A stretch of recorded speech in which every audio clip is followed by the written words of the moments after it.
Promise you that you'll never meet another person as mentally tough as you in your entire life. And he hasn't, and he never will. Baby, I don't even know why you play with me. Baby, I don't even know.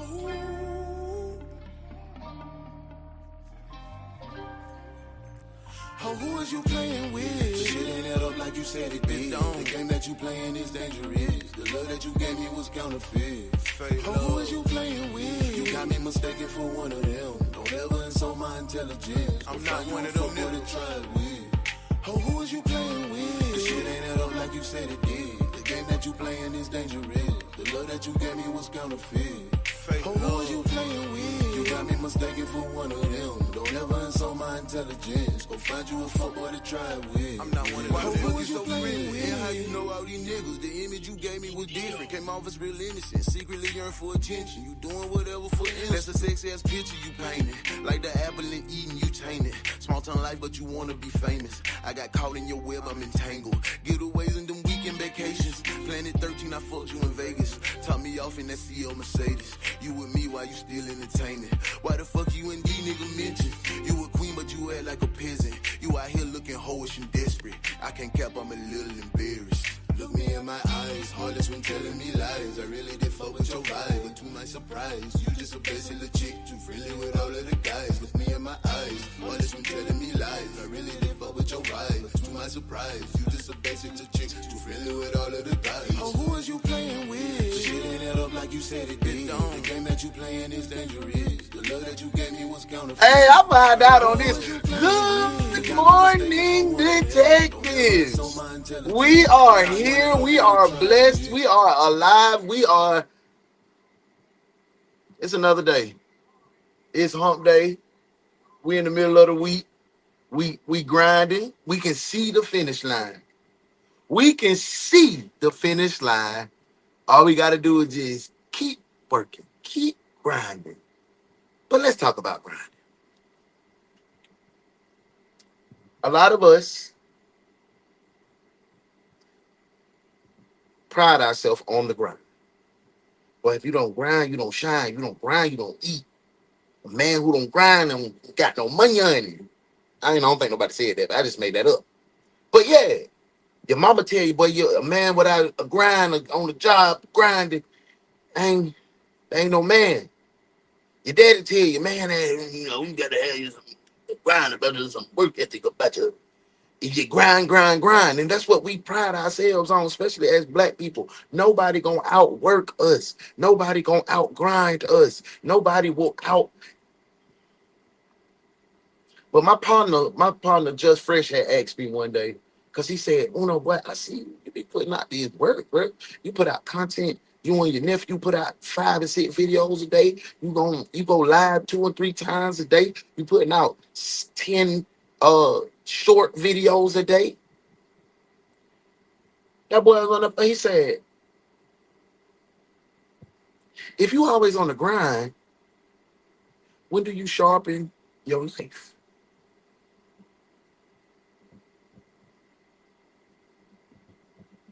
If you always on the grind, when do you sharpen your knife?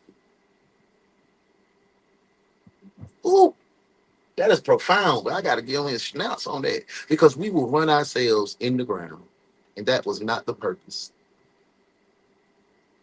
Show me in the Bible where it say run yourself in the ground for this abundant life.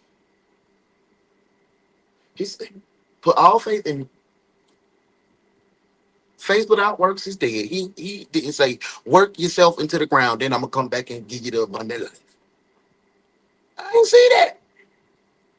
But that's how we do. Stop. You stop and smell the roses. Enjoy the life that you have carved out for yourself. Enjoy the life that you have worked for, but don't forget to sharpen your knife. Welcome to Work Detectives. I hope you're feeling amazing. I'm feeling amazing. It feels good to be alive on this side of the dirt, on this side of the cage, with my health and my strength and God leading the way. Man, I hope y'all ready for this case, though. We got a good one, man. But before we get into the case, we talking in the break room. Did y'all get a chance to catch Night Shift? Ooh, Night Shift was lit tea in the city. I'm talking about, boy, they talking about baby done choked on a white. Choked on a white 13-week-old baby. They found a white lodged in his throat with a little trickle of blood on the end. The daddy was watching. The brother and the sister came to try to help do the CPR. Daddy was feeding the baby. He put the wipe on the baby neck right there, so because he be drooling. He say, "Hey, you know how milk is underneath the neck." Mm-hmm. They ain't find no DNA evidence that this man forced this wipe down this baby's throat. Everybody in the house said, "Nah, he didn't do that." The child's mother said, "I was on FaceTime with him at work when the baby was choking. He never, I was the one with the whole time. He never did that. DNA didn't say he forced it down." That man went to jail for life. Go check out. Yeah, yeah. Go check out Night Shift because it's real in Night Shift. Y'all make sure y'all spend by the Highway Collection. That's hwycollection.com. Go ahead and tap in, man. Hey, listen. Tap in. Show me that you went and signed up or you went on the website today. I might have something for you. You got to drop it to me on my inbox. You got to screenshot it. Show me you signed up for the mailing list. Just put your email in there. And you can scroll on the site. Send it to me. You might have something for you. Hey man, we done did enough talking. We done talked enough. Hey, make sure you spend by my boy Young Tay White, the youngest CEO I know, taywhite.com. Not .com. Tay White at YouTube. Subscribe, hit the notification bell because we done dropped 3 new videos. We got about 5 new videos dropping today, and we definitely would love to see you guys in the place, checking out the video, checking out the edits, checking out what you like, telling us, "I don't like this one," if you messing with it or not. Hearts or shit pile emoji in the comments if you not messing with the song or the video. Y'all, I look forward to seeing y'all. Man, let's get to the roll call and see who at work. Welcome to Work Detectives. Let's do it. Roll call. Hurry up, detectives. It's time to work. Deep in the comment today. We deep in these comments today. Let's see. Oh, boy, y'all got a plethora. It is a plethora of comments up here. You know how the internet do in the morning time, y'all. I be so over this. I'm so over the whole freezing up and shit that the internet be doing. I'm over it. Hey, look who in the building. It's our boy Early. He said, just letting y'all know that I'm not in the evidence room just a little early. That man, hey, he in the evidence room. I'm not stealing crown points either. Yes, he is. He is stealing points. I'm just trying to get a jump on today because he know he ain't gonna get to 150 and he want to try to get his 150 while he in. Appreciate you being here. First male detective in the building today. Big salute to my boy. Teresa said, "Good morning. You're not early. You just on time, Earl. Yeah. Don't go tell Detective Uno either, but I already seen, I got security." Teresa, I ain't stealing. He is stealing.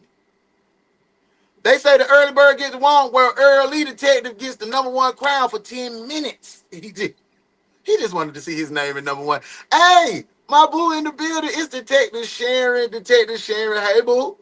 Thank you for being here this morning. You in here. You see, Early tried to beat you here. He tried to beat you, Sharon. That's all that was. He tried to beat you. My internet is dragging right now, so I'm just waiting on it to pop back up. And when it start doing all this lagging, it makes our viewers go down because I hate it. Hey, we gotta watch Darius. Man, he be stealing. No need for all the eyes. Hello, Darius and Sharon. Hey, Risa and Darius, what we in the building? Muffin in the building. I see a lot of y'all here early today. They don't want to be on that desk duty. Hey, Sun Kids in the building. Thank you for being here. Hey, Early. Huh? You call me? Yes, he don't want to be on desk duty. I'm not getting no desk duty. Sharon, you got desk duty what? One time and said, hell nah. Muff too. Muff got desk duty one time. She got desk duty at the night shift. She a morning shift. She just came on the night shift. She had just got out the pool and had done came to the night shift. She still put on night shift desk duty. She got some night shift desk duty. Hey, good morning, dang. Let's switch my phone because we having a meeting and I can't hear both on my computer. Oh yeah, switch it. Make sure you get that money on now for you had that meeting. I don't want to have to come down there and beat them folk up because you moonlighting with your second job. Hey, Fee, what's up, Muff? What's up, Muff? Fee, Muff. We speaking. Yeah, we in here. We in here. Hey, attention on that. Yes, Sirski. Hey, good morning, town. Good morning, Detective Tam in the building. We in Hey Town, Hey Town. Yeah, y'all lit this morning. Y'all got me turned, but today's case is, hey, sorry if we missed you. We finna have a good time. Hey, shit, I'm trying to stay alive. It's been the morning. What's wrong? Stop mocking your daddy. Hey, that's what he sound like. Well, I'll be down. I'll be down. You know, told them people that's how I talk. Uh-huh. But yeah, that's how you talk. Hey, Tam. Hey, we speaking. Listen, you have to take time to refuel.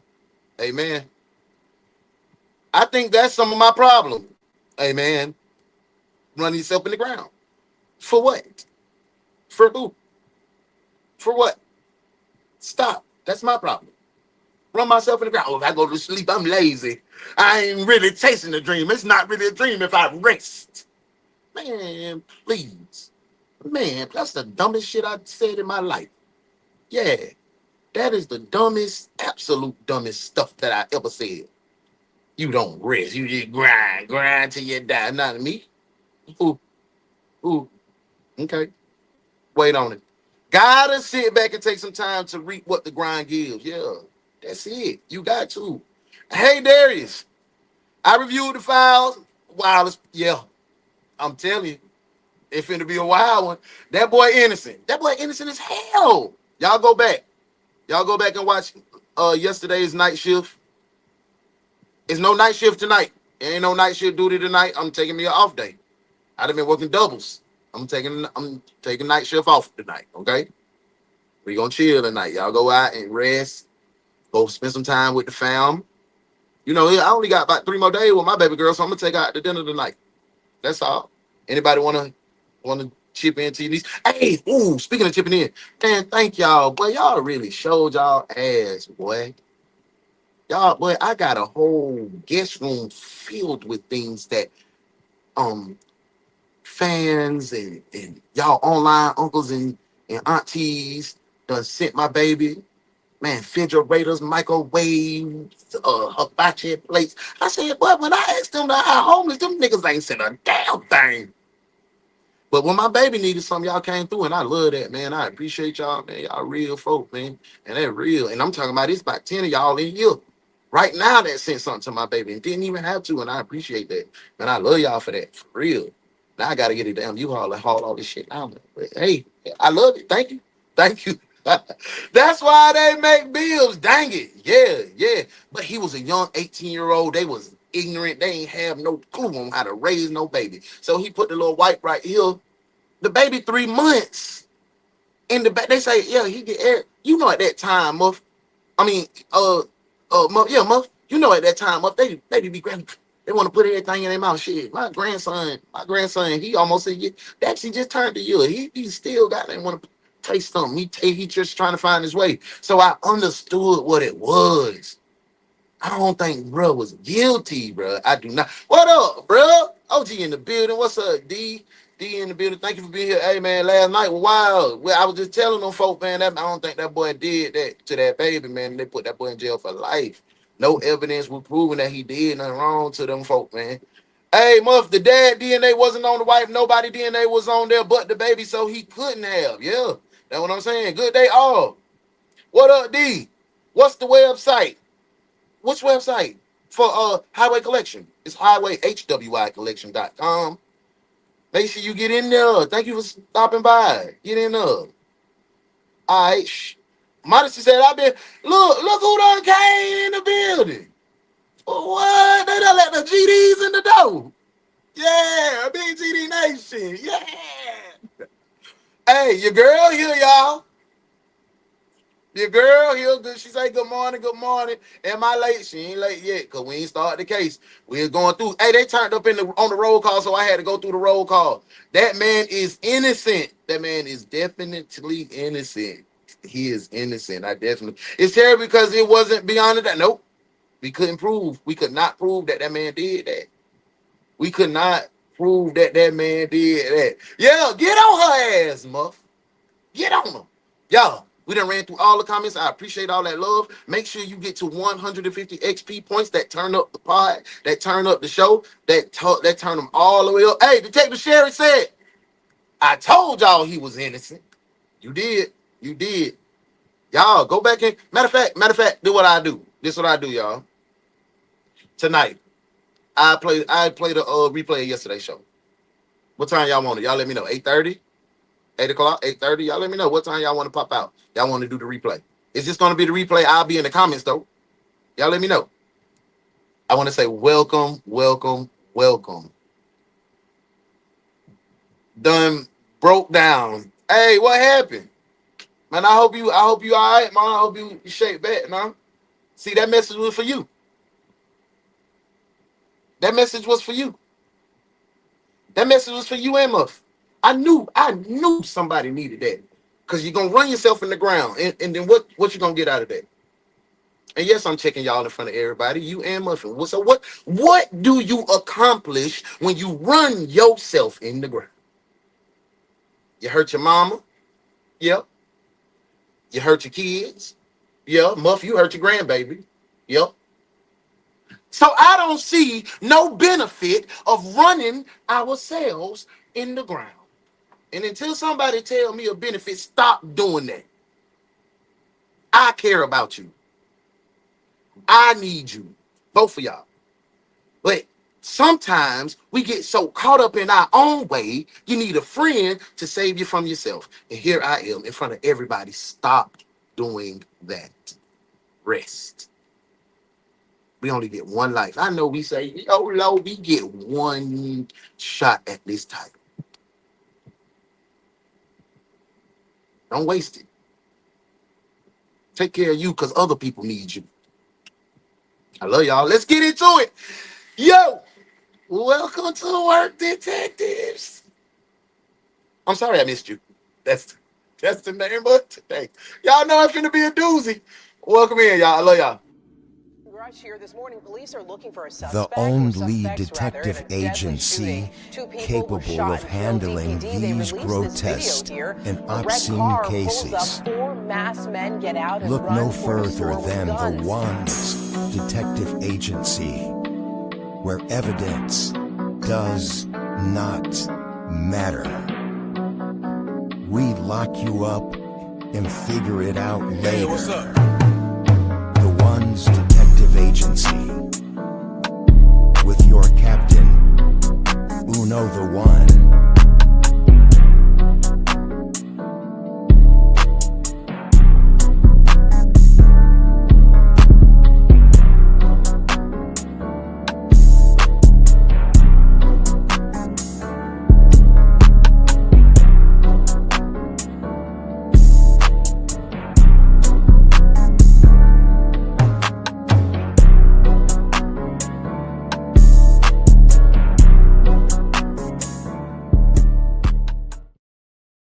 Twist of fate, the police rushed right past their suspect on their way into a horrific murder scene.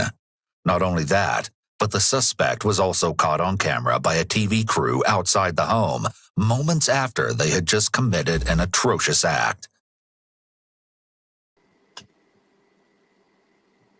I know you telling a bold-faced lie right now. I know you telling a bold-faced, dog-ass lie right now. Ah, this man done committed murder. He on the TV camera at the scene, and y'all, why? Hey, how you doing today? Good day.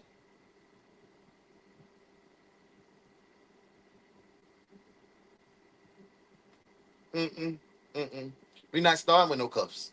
I got something for these folks. I got something for these folks. Did you really just ask that question? Are you kidding me? Damn, dispatch, you dumb. Get this person off the phone. They need a job at McDonald's. You can't be that slow as dispatch. Sheesh. Damn, dispatch, don't. Damn, dispatch. And despite all of this evidence, they shockingly Wait a second. We got a new detective, people. We got a new detective in the building. I want to welcome in. I want to welcome. She used to come and kick it with me on the Morning Wood morning show. I gotta bring that. I gotta find a way to bring the Morning Wood back because that's my show, man. I love that show. I really do. But the Ones Detective Agency, y'all built it and it took off. So we gonna run with this. Just what we doing. It's my girl in the building. She said, "Happy Wednesday, Uno." What's up, Lovelace? I hope everything good. Joe Way, I hope you're in a good place and in a good space. This is your first day in the office, so you are on a probationary period. We're going to try to make sure that you become a detective. We'll get your badge out to you, and you'll be one of the ones to take the agency. But we require you to clock in. Have you clocked in yet? Did you hit the like button on YouTube? That's how you clock in and get your money-ons and your check at the end of the week. Thank you for being here. We start at 9:05 every morning. Today, you came in a little late. You usually get desk duty, but it's your first day, so we're going to welcome you. Hey, detectives, say hi, Lovelace. Give us some love and welcome her in. Thank you for being here, love. Let's get back to the case. still attempted to act as though they were innocent. Hello, 911. Somebody got in the house and attacked me and my husband, and I'm all bloody, and I'm an old woman. It's crazy. That just pissed me off because I don't play with them old ladies, man. Don't play with them old ladies and them children, boy. Don't play. Matter of fact, don't play with no ladies and no children around me. And that's on God. That's my brother, man. That's Darius. Man, I love this nigga to death, but if he hit it, we gonna have to hit. He know that. If I hit on my wife, we gonna have to hit. I gotta fight this man. I gotta fight this man straight up. Like, okay, bro. I'm sorry, bro. Okay, let's do it. Straight up. And he gonna have to fight me. We don't do that. We don't play like that. We don't play like that. And whoever did this to this lady, whoever did this to this nice, beautiful young lady, I just want to let you know, bitch, you a dog. Boom, boom, boom. You a ugly dog. Boom, boom, boom, boom, boom. You a ugly little dog. Boom, boom, boom. You a ugly, ugly, ugly dog. Boom, boom, boom. You a ugly little filthy ass dog. Boom, boom, boom.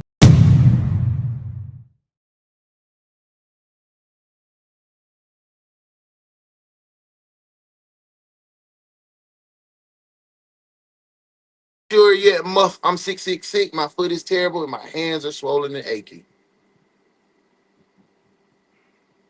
I want you to recover. We're praying for your health. But I meant what I said. Because your feet hurt and your hands hurt and they swollen and achy because you won't sit your ass down. Oh, I wonder why you say that. Because I care about you. I got to save you from you. But we going to get right now. We going to get together. I'm plugged in with the man upstairs. I'm going to say, hey, big homie, can you get her together for me, please? That's how I talk to my big homie. Is she, help her out. That's my girl. That's my girl. Yeah. I want you to get right, though, for real. Hey, yes, ma'am, I made it. I made sure, Muffin, but that call monitor on to me. Shit, tell Wells Fargo, Georgia Power, and their friends to stop being so goddamn. Nope. Because guess what? They're going to still be high, and we're going to be carrying you to your final resting place. Nope, I'm not doing that. I'm telling my friend who I care about, I don't give a damn about the corporations. I care about you being here for your people, for us, for me, for your baby grandbaby. Your grandbaby don't give a damn about no damn Georgia Power. Cause her granny done ran herself in the damn ground cause these folks up there want, man, you better put that shit on a arrangement, skip a month. Who cares? Who cares? You don't get no good credit for that. Huh? Huh? What you get? Extra credit for that? No. No. Cause when you gone, you gone. Who gonna pay them bills then? Your daughter, your son, cause they hurt, cause they lost they goddamn everything. Rest. I don't want to hear that. Uno on one today, cause I care about y'all, cause y'all don't even care about yourselves. Y'all will run yourselves in the ground, just like me. We not doing that no more. That shit is old news. That is old news. Both of y'all feeling down. Both of y'all ain't 100% cause y'all don't grind too much. Chill out, straight up. Chill out. I'm on y'all today. I'm not letting it slide. Nothing sliding. Nothing. Heck yeah, elderly and the children are off limits, but not in the new world. Not in the new world right now, y'all. They tearing people head off. Hey, look at that puppy. His name Happy. That's my boy. That's my boy Happy. His name Happy Face. The detectives don't like him. They don't like Happy. They talking about he mixed with horse and pig and stuff. She talking about, oh, he got bigger. I swear I hate that lady picking on her. Hey, that dance. I love Happy Feet too. You remember the scene? It's a bad day for you. You dealing with Lovelace now. You can let him out, but you hear y'all nephew dog. Hey, thank you, but you ain't got to be checking me at the office.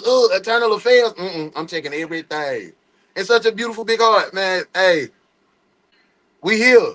Please get your rest. You're so worth it for sure. You ain't wrong, Uno. And I care about y'all. I'm not finna let y'all do that. HR's in the building. Who need to find? HR right here. HR is in the building. Y'all get on it. He mixed with horse and pig. Happy. Let's get back to the case, y'all. I drink. This is crazy, man. I don't know what happened. This was a fight, a killing, a robbery. See, I'm not even a wicked person. I don't want to do nothing crazy or savage, you know. Crazy and savage barely even begin to describe the absolutely horrific nature of the attack that occurred on that summer night of 2014. They beat these people in the head, and they're like 100 years old. Somebody come. I need help. Okay, they're on their way there now, okay? And I'm on the floor, and my husband's been hit in the head, and I've been beat on the head. Don't hang up, okay? Don't hang up, Harriet. My head hurts. I'm laying in the hallway. The only element more shocking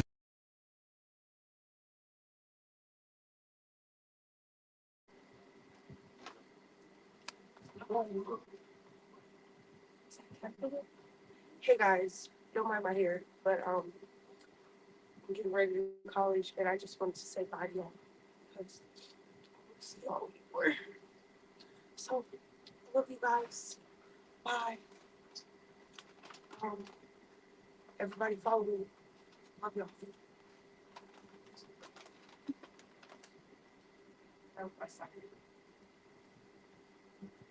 in the identities of the victims would be the revelation of the weapon used to inflict each devastating blow. Only an incredibly deranged individual would transform such a normal, everyday item into a murder weapon. Almost an entire century earlier, in 1916, Rupert Andy Anderson was born in Kearney, Iowa. He married Harriet in 1937, then joined the Navy several years later in the heart of World War II. The two started a family and a successful business. In 1950, Vista Kennels was established in Des Moines, Iowa, on the very property of the home they purchased in 1947. It was Andy himself who constructed the kennel, using repurposed World War II wooden ammunition boxes. Andy spent his career at Anderson Erickson Dairy as office manager until his retirement. All the while, Harriet handled the kennel business until the Andersons decided the time had come to take a step back and enjoy a peaceful retirement together. But tragically, that wouldn't be the case. In addition to the fact that the couple had no known enemies whatsoever, a motive behind the attack was nowhere to be found. The community and law enforcement alike were completely baffled.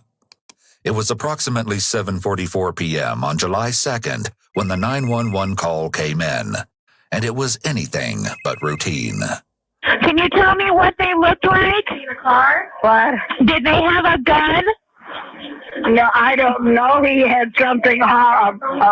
Piece of metal. He was armed with. Okay, what did he look like? He kept beating me on the head.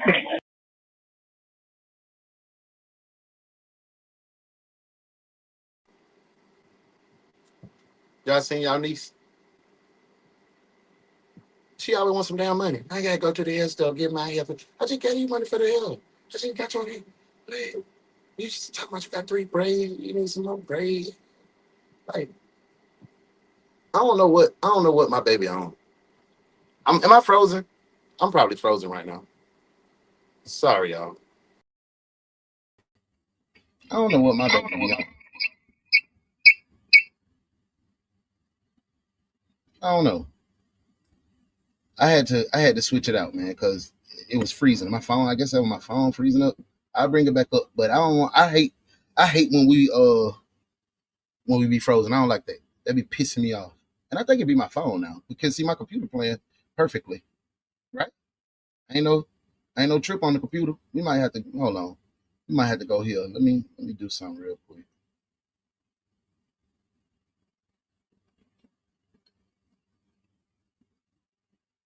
Oh, okay. I ain't even put the background on here. I'm gonna go to my old office.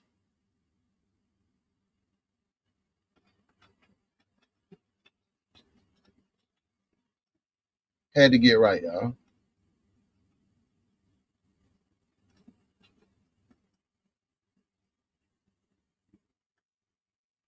Y'all can hear me? No? You probably can hear me. My background changing right now. So let's get back to the case. It'll be fixed when you come back. When my head hurt. Was he white? What? Was he white? White or black? He was black. What color was his outfit?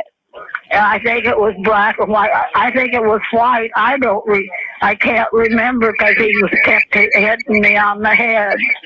From what the dispatcher was able to gather, Harriet and her husband's home had been invaded, and they'd both been viciously attacked. It would later be determined that Harriet had answered a knock at the door, and immediately, the encounter took a violent turn. A man barged into the Anderson home. He struck Harriet on the head repeatedly with what was believed to be a metal bar. A lens from Harriet's glasses lay in the entryway, and a hearing aid battery was also reported to have been found nearby. It seems that after 90... You know, knock my girl hearing aid out. Man, boy, he ain't a damn thing, boy. 4-year-old Harriet had been knocked to the ground. The perpetrator made his way to 97-year-old Andy, where he sat. Hey, I appreciate all the love that y'all show my baby, man. Her bad, girl. She be working me, bro. This is the only woman that has ever did pull a doozy on me. She be getting me every time. Every time, bro. Like, what's going on? Like, damn. Do I get a break? Don't say bye, we'll see you later. Yeah, for sure. I have to tell her mama that, man. I be having to tell her mama that, like, my wife going through it, bro. That's her little twin. You know what I'm saying? So she going through. Yeah, man, now I have a reason to go to BR for the games. If you ever need so much, yeah, she gonna need all the family. She gonna need everybody. You know what I'm saying? She 9 hours for me. So, but shit, tell me, man, that is slack. You know, I'm sliding. I'm sliding. Yup. She gonna come, man. And it's messing up the system. Yeah, it's tearing up. Well, that wasn't enough, Pop. Make it enough. That's what I'm saying. They just tearing up my pockets, bro. I can't win. I cannot win, boy. You know he dead ass wrong for attacking them old people. Muff, let's go ahead and get back on track. But give me him a dog. Boom, boom, boom. You a ugly dog. Boom, boom, boom, boom, boom. You a ugly little dog. Boom, boom, boom. You a ugly, ugly, ugly dog. Boom, boom, boom. You a ugly little, filthy ass dog. Boom, boom, boom.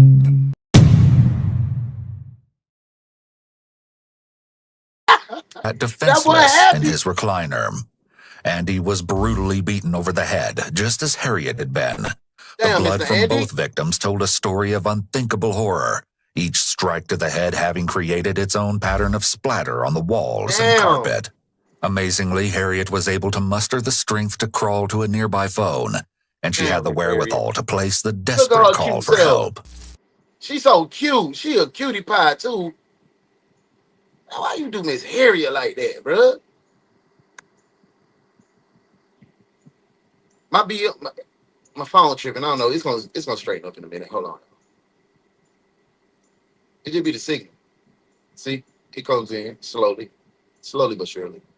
But why would you do that to Miss Harriet? That boy a dog for real, bro. He a dog. He a damn dog. Straight up. Back to the case. Approximately 7 minutes after Harriet managed to make the 911 call, the first members of law enforcement arrived at the scene.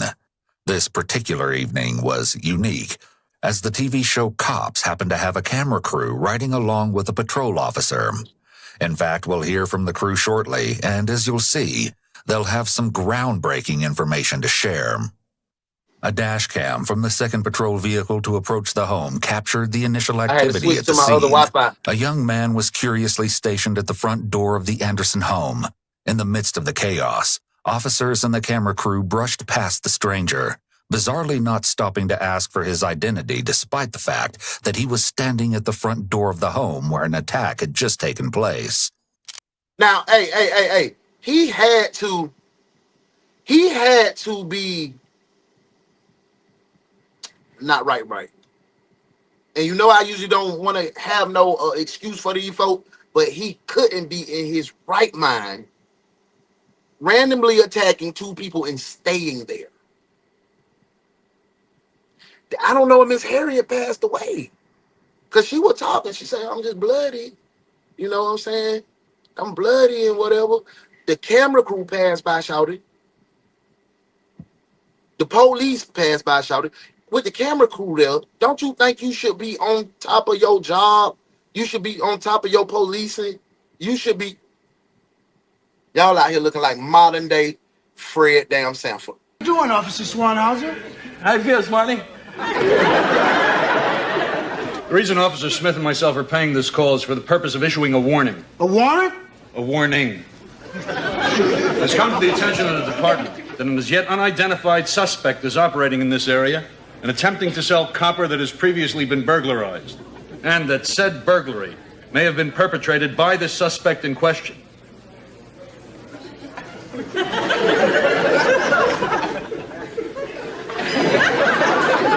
There's a dude trying to unload some hot copper that he snatched himself.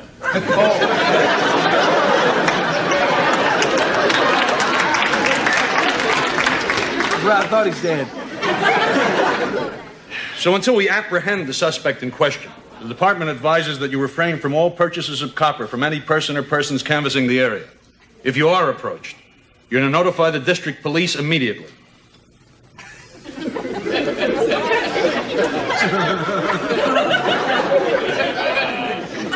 Until this cat gets busted, be cool on copper. And if he hits on you, contact your local fuzz.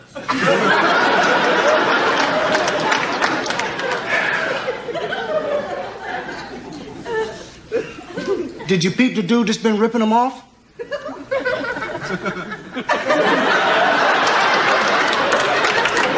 Do we have a make on the suspect? As far as we're able to ascertain, the suspect in question is a male Caucasian with no distinguishing physical characteristics.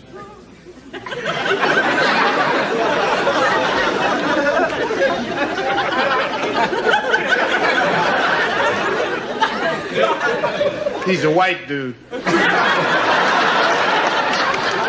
Yeah, some of my best friends are white. Yeah, well, we'll see you later. We gotta get going. Oh, okay, listen. Right, anytime you're in the neighborhood, yeah, you're welcome just drop in. We play some checkers and stuff. Anytime you come by, we're always welcome here. That's right. Say, Fred. Huh? What you got here? A load of hot copper? No, we just covered this stuff up because... Didn't want to get it rusty. It was going to rain last night. Yeah, okay. It was in the paper. We got to get going. Come on, partner. We don't want to get it wet. Yeah. Anytime you're in the neighborhood, drop in.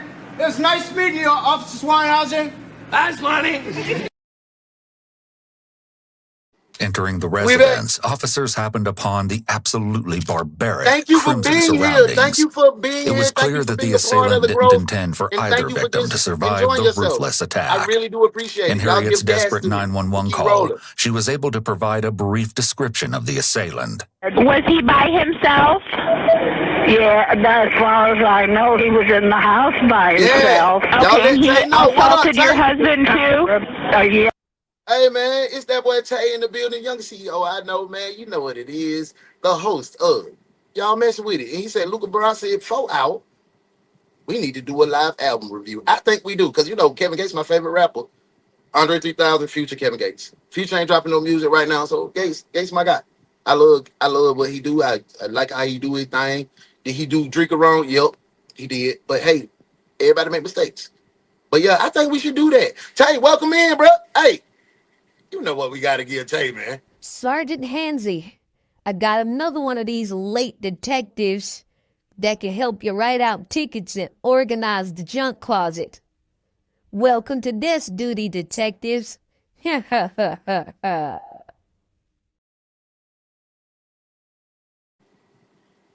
Now, y'all know, if I get my nephew desk duty, y'all know how I feel about my nephew. Everybody can get it. Back to the case. Welcome in, Tay. Young thin man, and he was black. Soon after entry was made, officers recalled the description Harriet gave of the suspect, and it was quickly determined that the man who was at the front door, the same man that the officers had simply walked right past, could be a possible match to the description. However, when an officer returned to the entryway, the mysterious man had vanished without so much as a trace, or so they thought. Harriet and Andy were transported to Mercy Medical Center. Sadly, Andy had succumbed to his injuries and was pronounced dead at the hospital. Damn, Mr. Andy. And with that, the investigation into a brutal home Damn, invasion Mr. Andy. morphed into one that centered around homicide. It was a miracle that Harriet survived to tell of the vicious attack. Look at her, man. You done took her man from her. You done took the love of her life from her, and she, man, you done beat her about the head and shit. Man, you a dog ass person, bro. You a dog for real.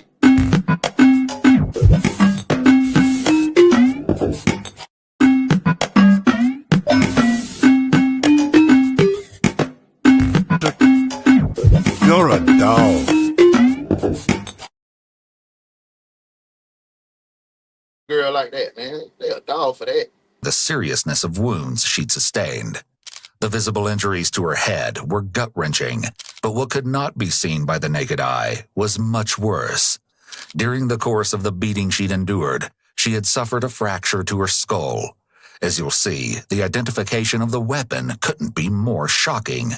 Emergency medical staff managed to stabilize Harriet, and her condition was soon categorized as fair. Back at the crime scene, a potential suspect was located and apprehended nearby. He was handcuffed and placed in the front of a patrol car. No, put his ass in the back. Have a seat. Put his ass in the back. You sound Mexican.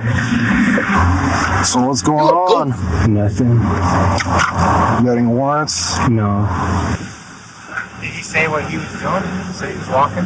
Just say walking from the apartments. What happened over there? Home invasion. 98-year-old couple. Busted him with a metal bar. But officers are skeptical that the man before them is the perpetrator they are desperately looking for. That's awesome. 6'2", 150. 6'2". Yeah, that's not me. I'm 6 foot, and I was standing above because you can see me run right by him. You know, that he may have continued into Altoona if that was the right track. He may have been ahead of this guy. Oh, hell no.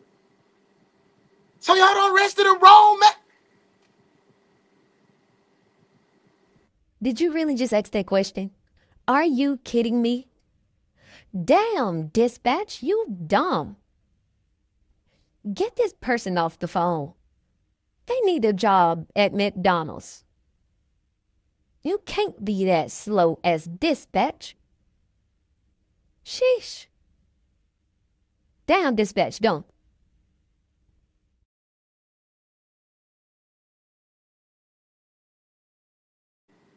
You know what's funny is I initially came over here and we were thinking he wouldn't have made it this far already. Soon, a detective arrives and speaks with the individual who's been detained. He quickly confirms that this man does not match the description of the suspect. The young man's I would have sued the dog hell out of y'all, boy. I'm out here chilling, bruh. I'm waiting for the damn bus. That's why bruh scared as hell. You ain't slow. That boy scared. Nah. People that be the kid. Boy, I bet that was terrifying, boy, for him. Bro, I'm just at the bus stop. Y'all done picked up on me. What I do? Oh, nah, boy, y'all got to do better. handcuffs are removed shortly thereafter, and he's given a ride to a local restaurant. With that, law enforcement members are back at square one. However, they won't remain in this position for long. The cops' camera crew had also made it to the site where the potential suspect had been detained. In addition to having captured the critically injured victims and the crime scene, they first caught something else that would prove crucial to the investigation. They had footage that clearly showed an image of the man standing at the front door of the Anderson home following the attack. Them two black men don't look nothing alike. Nothing alike. Y'all did some bad policing on this one, bro. Straight up. The detective and officers took photos of paused video footage using their cell phones. And with the help of locals within a small radius of the victim's home, the man was identified and officers were quickly directed to clothes, height. We can't see his face. Oh, that's a pretty good video. Yeah, like, what do we? So they didn't think nothing strange. He was just standing there. Black man at two elderly white people's house, hoodie on, don't look like he belonged there. And no, I'm not profiling, but that shit don't match. Bro, what is you doing here at these nice white people's house? They ain't bother nobody. They 98 years old. What are you here? What's their name? What's your relation? Nobody ain't say nothing? They just walk right on in? Yo, God dang, boy. It was him, get his ass. No, it wasn't him, bro. It wasn't him. Yeah, let me get these papers together. Yeah, so we suing. We suing. For sure, it wasn't him. Clothes don't match. We can't see his face. Oh, that's a pretty good video. Fee said, so they didn't think nothing strange. He was just standing there. What camera did they see? Yeah, like, what happened? Any vegan breakfast sandwich or anything else? Before I come back with your drink, hey, bro, let me get an orange juice, bro, freshly pressed. Let me get that pressed juice, bro. Appreciate you, Tay. Anybody else want something? Y'all let Tay know. You finna run to the store real quick. You finna run to the break room, get us something. Oh yeah, two different people for sure, right? Uno look like they spoke to him and walked right on in. Like, hey, Tay, get a caramel macchiato with extra caramel. Check your desk, Tay. nearby townhome. It was the residence of Nyanyul Padit, her boyfriend Janab Reith, and their 6 children. It just so happened that Nyanyul's eldest child matched the suspect's description. But upon arrival of law enforcement, the young man was found tucked in his bed, seemingly asleep. He was quite confused as to why officers were in his bedroom. Even so, the young man identified. That boy right there, he got to be touched by an angel. I'm not an angel. He got to be touched, not by an angel, like my girl Muff say. That boy got a little Richie slide press down on the side with a mohawk on the top. He is confused. He don't know if he Little Richie goddamn a Super Saiyan or goddamn Roscoe Dash. He don't know who he is. He's Super Richie Dash. That's what we gonna call him, Super Richie Dash. Identified as Nor McCoy, was detained, placed in handcuffs, and transported to the Des Moines police station for questioning. His mother and her boyfriend followed. Shortly thereafter, detectives began interviews, along with the arduous task of piecing everything together. The following never-before-seen footage has been analyzed by a qualified team, including a licensed attorney, a licensed clinical psychologist, a former licensed professional counselor, and a licensed professional counselor. They started with the cops' crew, 2 witnesses who were among the earliest to arrive at the grisly scene. and both members of the crew Y'all, had I better taken get a note boy of off Noor the money upon after arrival. this. Lace, make it 9:15 every room. For the record, you work for Cat Production. Yes. You're the cameraman tonight. Yes, we got out of the vehicle. While we were walking up to the house, there was a younger black male standing in front of the door. Yeah, medical showed up. We went outside. Black male was gone. Despite the fact that Jesse was focused on capturing video footage of the scene, he was able to give a detailed description of the suspect. Could you describe him to me? Height, stature, age? He's probably about 5'8", I'd say. Come on, bruh. So y'all really confused the 5'8" black man for a 6'2" black man? Come on, my son, my baby boy is 5'8". My friend Darius is 6'2".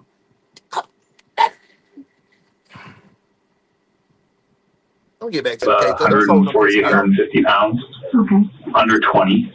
And he had on a gray hooded sweatshirt and what I thought were black or gray basketball shorts with a black stripe. And that was about it. He had his hood up.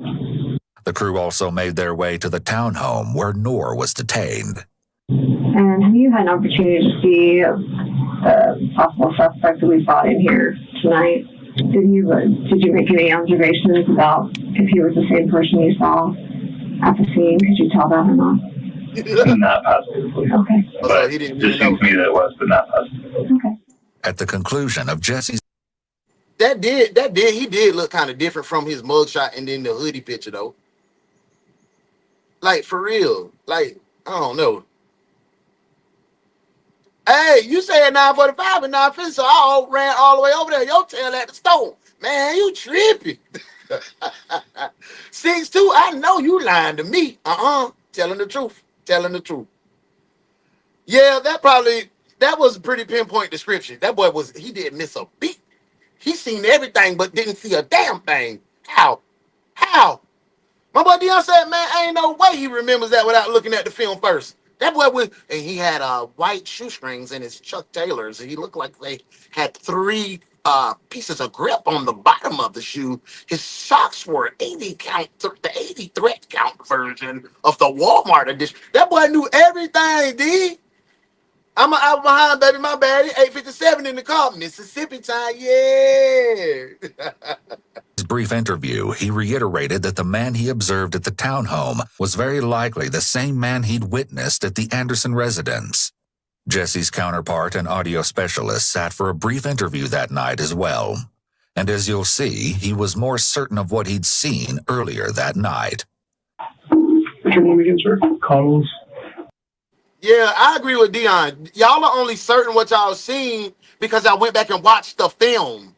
Y'all were clueless when y'all walked up on the scene. That's why that boy was able to walk away from the scene and go home and lay in his damn bed. Super Richie, what was his name? Super Richie Dash. That boy was out. He had been cleared the scene. Y'all did horrible policing, bro. Yeah, nah. Dominich. Y'all ain't winning. Run through what you observed or what you were hearing about it. Carlos I was walking in. There was a gentleman who was standing by the door. Gentleman said something about they're cleaning. We thought it was he said he was there cleaning, something about that? Something to that effect. I also remember him having the puffy cheeks. Then Carlos sums everything up based on his account. Straight up. I just got the guy. They need an eye examination, Lord. It is the guy. I mean, from what I saw, it is the guy. You guys got the right guy. Did you see him bring one in here? Yes. Okay. No mistaking it. The footage that the crew had captured would prove to be invaluable to the investigation. Yeah, he was trying not to look at the camera. Detectives decide to speak next with Nora's mother and her boyfriend. I'm going to be here waiting. While all of the interviews are taking place, Nor has been left on his own in an interrogation room. But that doesn't mean he hasn't already started talking. In about 3 seconds, you'll see some of his bizarre one-sided monologue. Let's see what he's talking about. This is what they're talking about. Well, it's truly crazy. The truth will prevail. The truth will reveal itself, so this is crazy. Like, no, literally, this is crazy.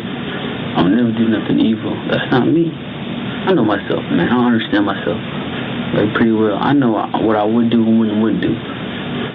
Sometimes when people have these sorts of rambling conversations with themselves, It could be an indication of psychosis. However, we can't make any conclusions about Noor's mental health just yet. There are other factors that must be present in order to consider that a person may be struggling with psychosis. For instance, when a person is actively psychotic, there are often impairments in their ability to communicate with others, such as answering questions in an interrogation. I do feel like he has some mental, like we spoke about earlier. If you commit a crime, I'm not going to stay on the scene. I'm not going to stay on the scene. So that's telling me something wrong with little bruh mind. He did Miss Harriet on the worst way. They may speak fluently, but their ability to understand and process information and remain on topic are typically impaired when there is active psychosis, among other observable issues and deficits. Love, thank you. Thank you for being here. Deliver them bags. If you can make it back in, come on back in. See, y'all gonna make me have to do goddamn on night shift tonight, because y'all turned up today. Let's get back to it. Modesty.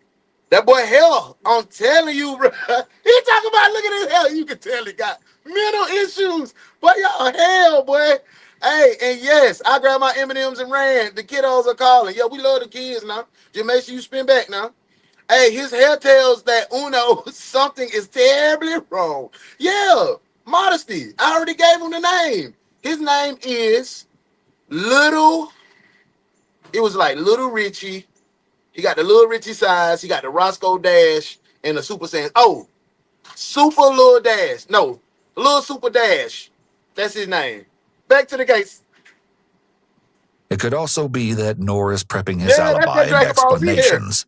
This sort of dress rehearsal is common among criminal suspects. These statements can likely be shown in court, even if he hasn't been Mirandized. While the suspect is in custody, no one has asked him questions to this point. Strange, to say the least. And this is just the tip of the iceberg. The detectives start the interviews with Noor's parents by gathering some background information. Is this your son? That's his name. Yes, my stepson. Your stepson. Okay, it's her son. Okay. What's his name? Noor. N-G-O-R. They had him to prove that. Yes. Little Super Dash. They run through a brief description of the day, and both Nyaniel and Janub explain that they went to work at their Nyaniel and Janub?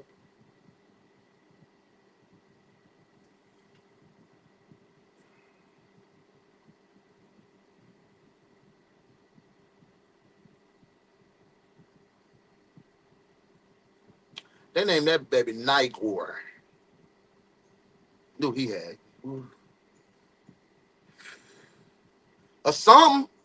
African. Something. Cause nine job.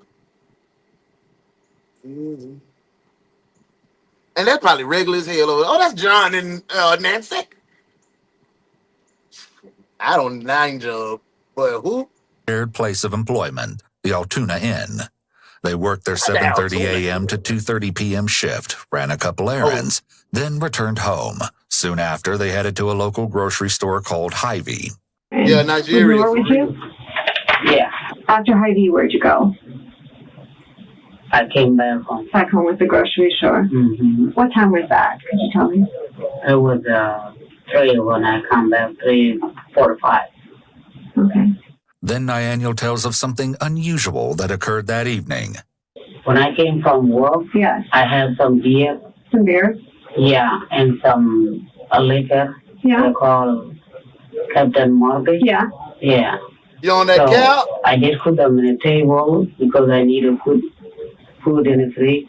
My son came behind me. I didn't see him. He take the cup and take the Captain Morgan. Yeah. The rum. Yeah. He go to the bathroom. He locked the door. So after I put the food in the fridge, I try to look in the table. I see the drink. The drink went back down. The liquid you did. Yeah. Okay. So I did have my daughter. Who did this? Do you have 13-year-old? Yeah, the 13 years old. He told me it's your son. Noor. No. Yeah. I told her where she at. Is in the bathroom. I say, Nora, what are you doing in the bathroom? No, Mom, I'm using bathroom. I say, no, you're not. Open the bathroom. No, I'm using it. I say, okay.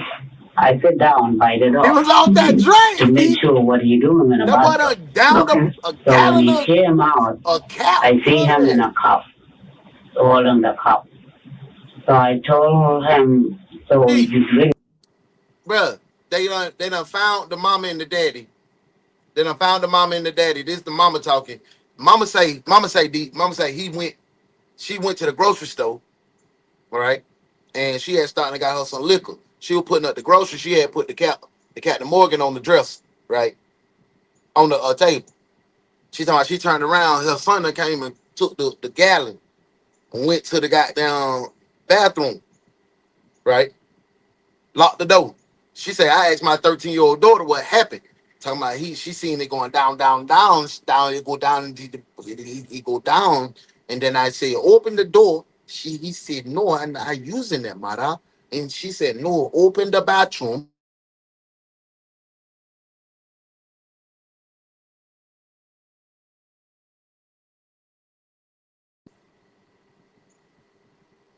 That was my school calling.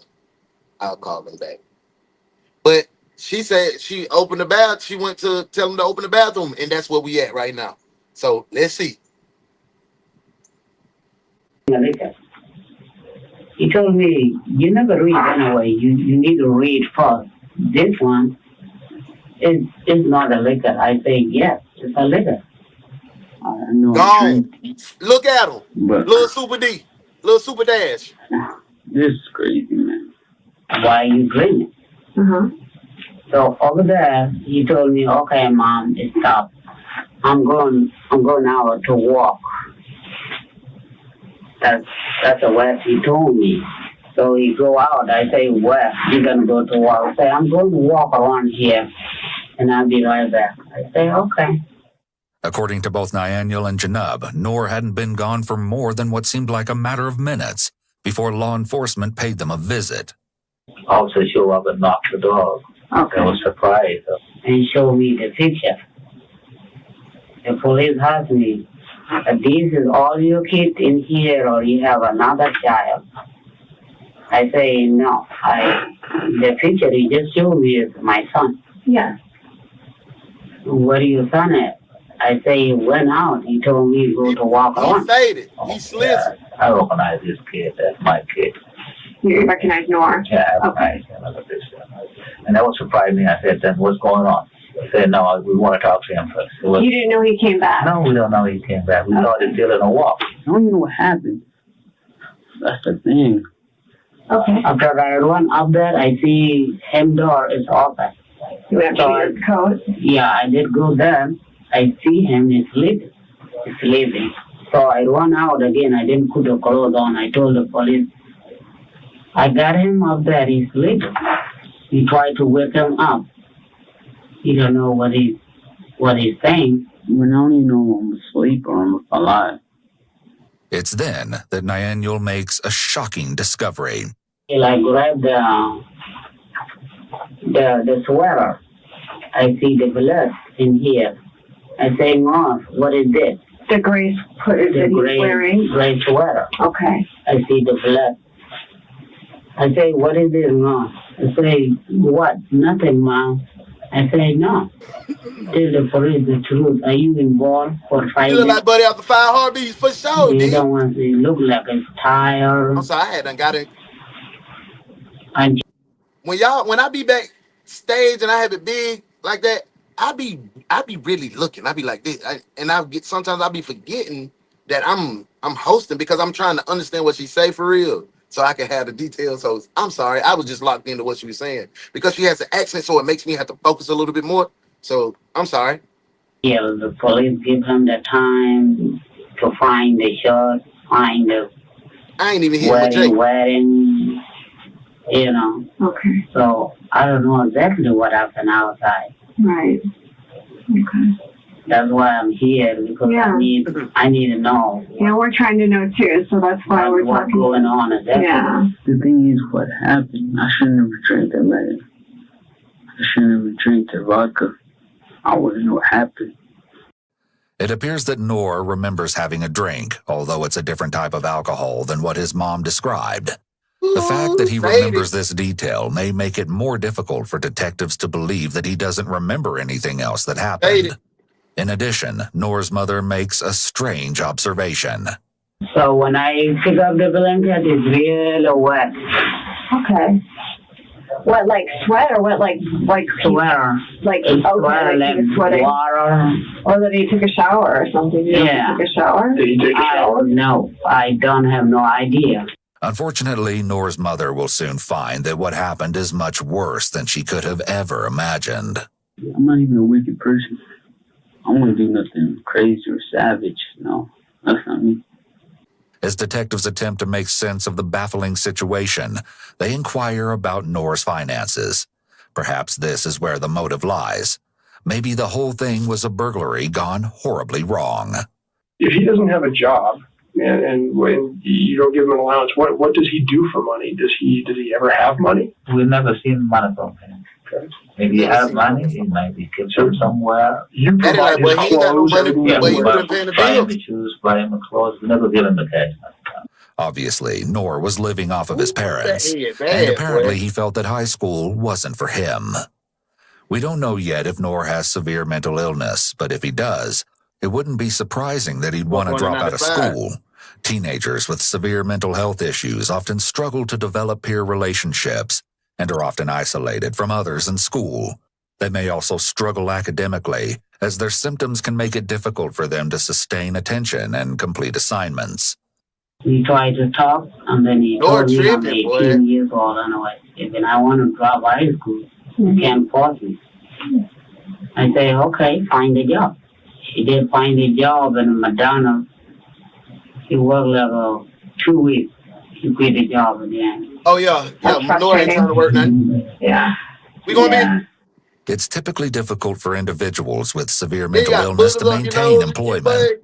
For teens with serious behavioral problems, they can also face difficulties with maintaining employment. They often struggle to get along with coworkers and supervisors, depending on the nature of their symptoms. For instance, with psychosis, they may be suspicious of others or become angry easily if they're reprimanded or given orders, making conflict with coworkers, supervisors, and the general public a pretty common occurrence. For teens with behavioral problems, they often bump heads with authority figures because they don't like being ordered around or told what to do. In addition to school, work wasn't for Noor either. He doesn't have any money. He's not a way to make money, right? He provides what he needs. The detective changes the focus of the conversation to an important subject, and as you'll see, the answer only makes things look worse for Noor. Off of 46th Street, right by where you live, there's a private kennel, place where people take their dogs or whatever when they're on vacation or whatever to take care of them. Do you know what I'm talking about? Where all the big cars were tonight. They have a dog daycare. That's what I'm talking about. Yeah. Yeah. And any reason Noor would go over there? I don't see any reason Noor can go there because we don't have a dog. Right. And we don't have a cat neither. Right. Yeah. Things aren't looking good for Noor, seeing as his parents have positively identified him in the photos provided by police. And further, at a place he has no business being. But there are still so many important questions. Among them, those concerning the makeshift weapon used to beat Andy and Harriet. And, of course, the true motive behind the brutal attack. Are there any kind of weapons in your house? Do you have any guns for home protection? Or no, we're not. Does Noor have any, even knives to collect anything or anything like that? I never seen that. Okay. Noor doesn't have any weapons that you know of or anything? Usually, I'll be like, man, there's some badass parenting. Whoop, whoop, whoop. The only thing that I feel like was maybe a little suspect in her parenting was letting him get the liquor, and there was no consequence after he done drunk a whole gallon of that Captain Morgan. I would have went outside there coconut head, boy. He would have been locked in his room until he got them detox, and then we would have had some consequences or repercussions. Soon as daddy got home, he knew it with pressure. Yeah, so I think he kind of ran over mama, but he knew what it was with daddy. No. No. And that's fine when you got that I don't balance. know about that. Okay. Did you ever carry any sticks or clubs? Yeah, boy. Maybe he have it and hiding. Okay. Were you surprised to see blood? About a half. It looks like blood on his clothes. I think it was a half. He say it's not a blood, but I see it's like it's a blood. When you see blood on Noor's clothes, does that surprise you? Yes, because I don't know what to say. I went to a lot through bad stuff when I was in Africa. Sure. And I don't like to see the blood. I understand. See, the thing is, that's crazy part. I'm telling myself, I don't know what happened. If it was a fight, a killing, a robbery. See, I don't know what happened. It seems that Noor's parents have been forthcoming, and it appears that they are as confused about the situation as law enforcement is. As they conclude Nyanyo's interview, she has a question for them. What exactly going on? Well, maybe talk to you about it after we speak to Noor. Okay. He won't here now? Yeah, he's here. He's here? Mm-hmm. So you're going to talk to him? We're going to talk to him. Come back to me again? We can talk to you maybe a little bit after we talk to Noor. Yeah. It's been approximately 2 hours since his arrest. One of the detectives enters Noor's room. Hey, let me take the handcuffs off you. Thank you. Yeah. Just that boy ain't nowhere near 16. You doing okay? I would like some water, please. Okay. We'll work on that.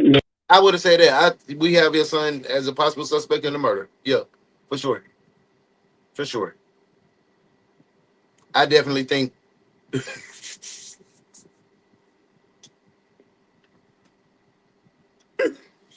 I just seen the first part of Dion comment and I lost my train of thought. Nights like this, I wish that raindrop would fall.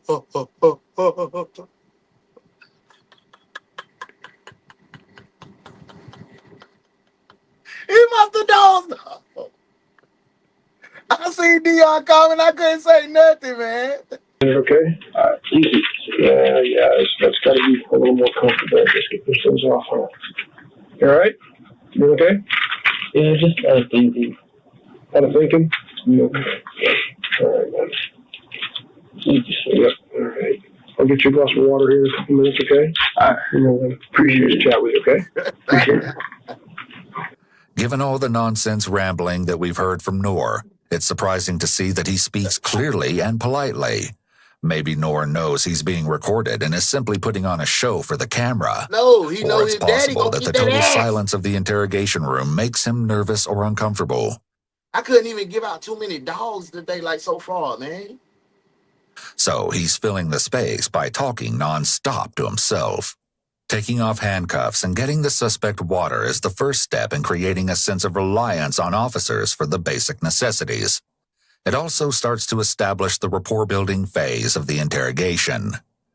Noor continues to speculate as to why he's seated in this room, as if he doesn't already know. I don't get that. Why not tell her? I don't know.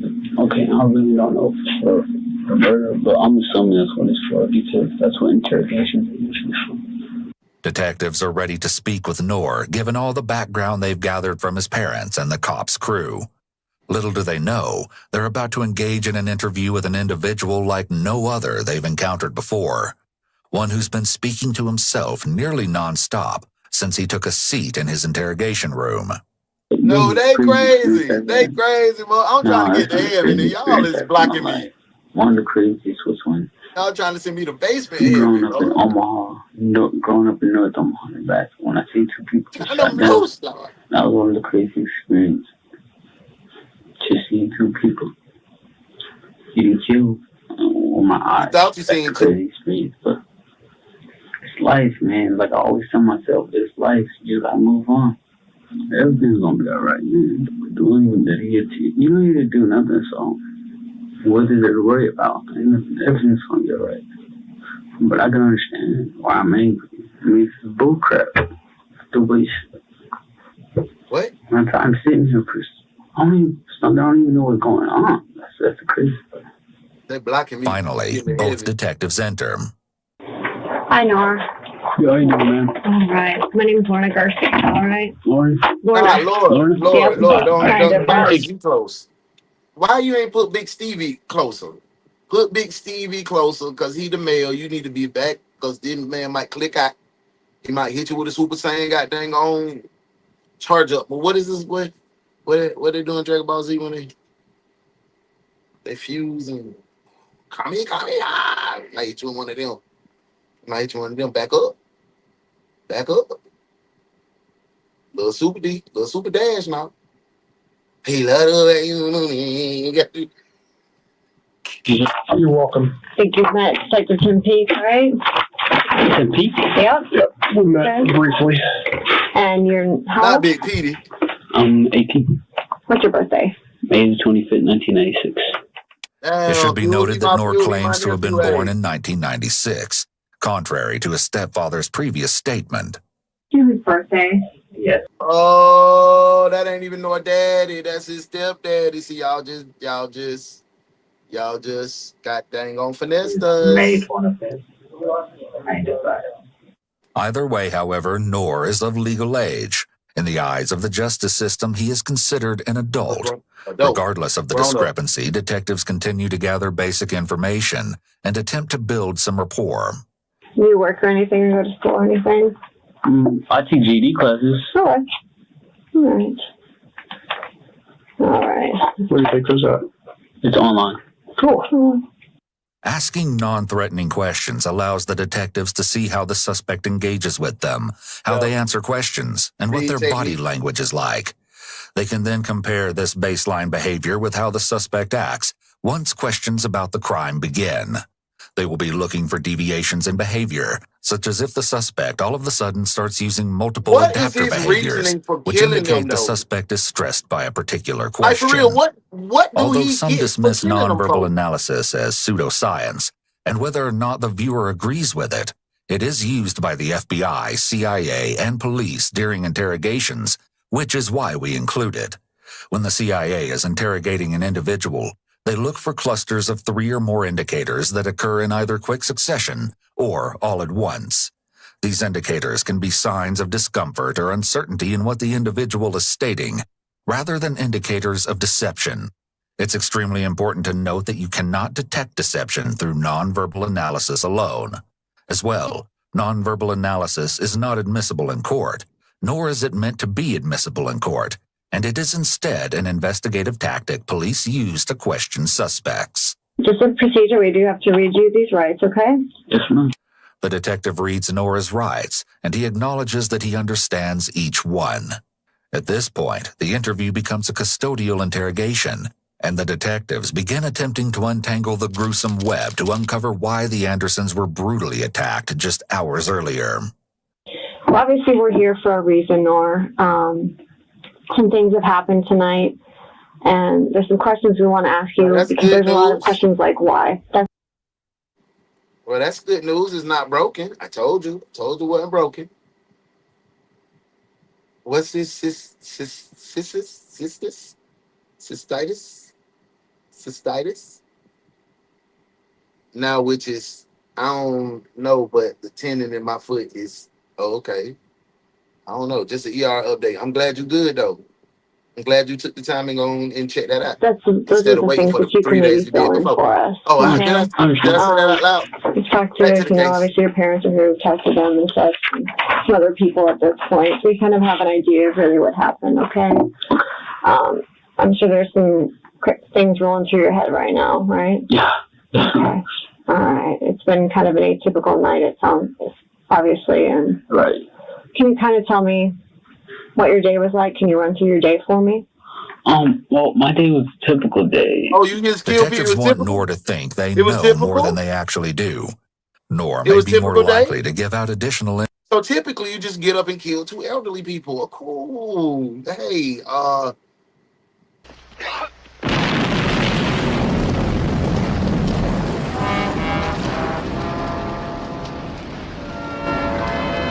Maybe he was a lucky one. His troubles are over. Book him down on murder 1, 2 counts.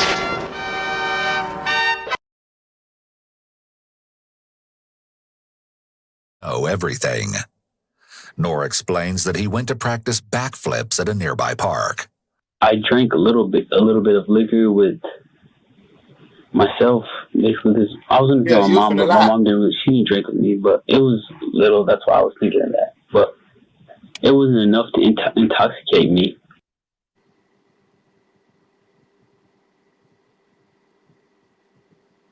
Wait, he just killed him just because? Yeah. Just like, hey.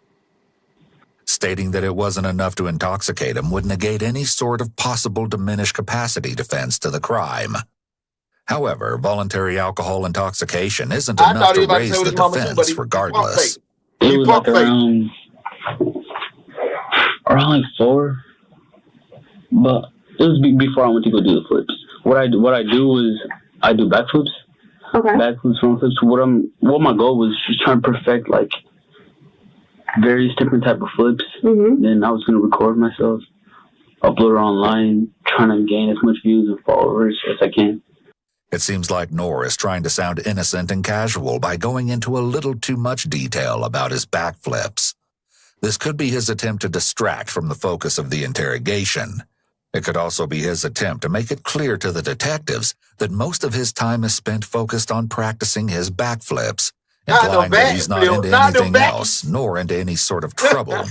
So when I drink a little bit, I went to go flip. What'd you drink? What kind of liquor? Captain Morgan. Morgan. When I came back, I went to sleep. And so I'm like, well, I didn't wake up, but I got woke up. Hey, real shit. He ain't lying. He ain't lying. You know how I know he ain't lying?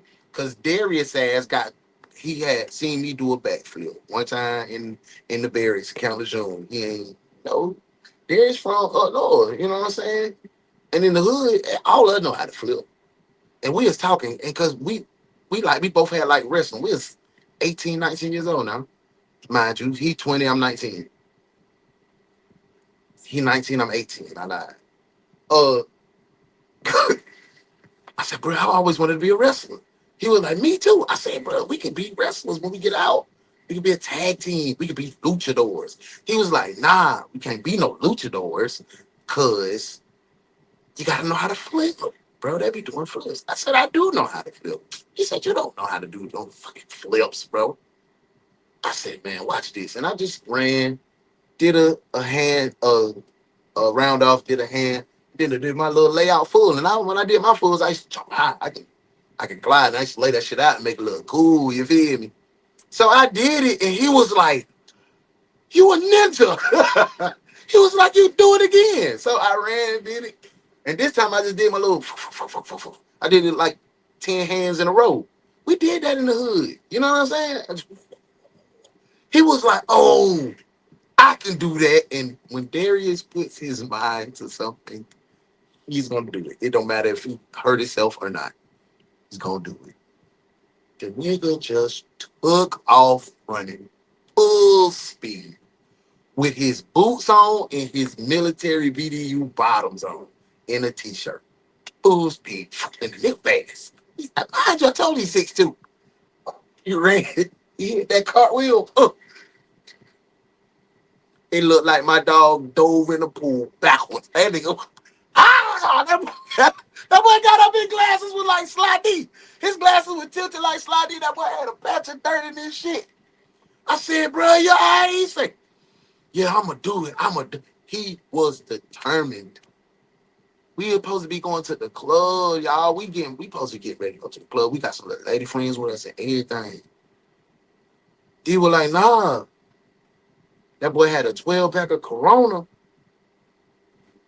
By the time I got back from the club, that nigga say, D, watch.